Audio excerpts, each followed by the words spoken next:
বাড়ির মালকিনকে নিয়ে কল্পনার জগতে বাস করা এক কাজের ছেলের গল্প। কাজের ছেলেটি মনে মনে ভাবছে বাড়ির মালকিনকে কবজা করে এই বিশাল অট্টালিকার মালিক হবে, ফুসলিয়ে ফাসলিয়ে তার দেহটাকে ভোগ করবে। স্বপ্ন যে স্বপ্নই থেকে যায়, তা যে বাস্তবে কখনো রূপ নেয় না, তারই একটি বাস্তব চিত্র মাত্র এই গল্পে আপনাদের মাঝে উপস্থাপন করেছি। দেখেন, কাজের ছেলেটি আস্তে আস্তে তাকে খুঁজতেছে।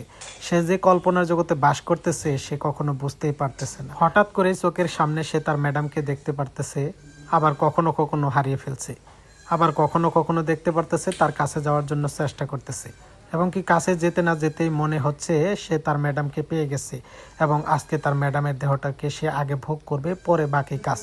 আস্তে আস্তে সে আবার হারিয়ে ফেলছে। এক পর্যায়ে কি হয় ঘটনাটি দেখতে থাকুন।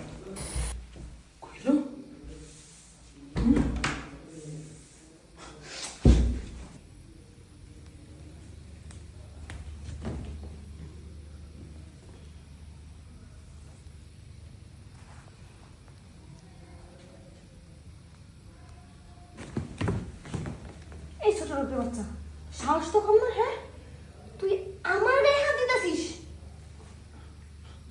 এই, তুই কি ভাবছিস? হ্যাঁ, আমি কি চরিত্র খারাপই মহিলা যে তুই আমার গায়ে হাত দিবি? তোকে আমি কিচ্ছু বলবো না।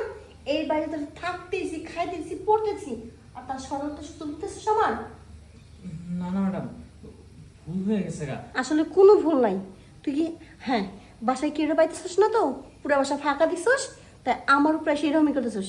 এমন কি আমার বলবি ম্যাডাম সব কিছু খুলো, আপনার সাথে ওই কাজটা করবো না?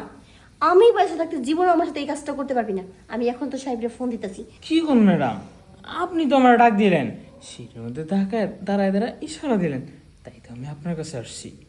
এই ফকিনের বাচ্চা, আমার তো খাইয়ে দেওয়ার কাজ নাই, তোর মতো একটা বাড়ির চাকর, তার বলে আমি ডাকবো, হাত দিয়ে ইশারা দিব? তুই কি এই জগতে আছিস না ওই জগতে চলে গেছিস? হ্যাঁ, আর তোমার তুই ওই জগতে যাই আমার নিয়ে কল্পনা করতেছিস, কিন্তু এই কল্পনা না আসলে কল্পনায় থাকবো, বাস্তব আর কখনো হইব না। মধ্যে লাগতে পারে নাকি সরে সাথে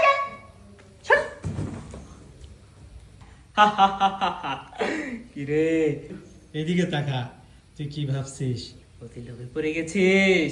হ্যাঁ, ম্যাডামকে ভালোবেসে ফেলেছিস, বিয়ে করবি, সংসার পাতবি, বাচ্চা কাচ্চা নিবি, অল্পতে আবার বড় লোক হয়ে যাবি।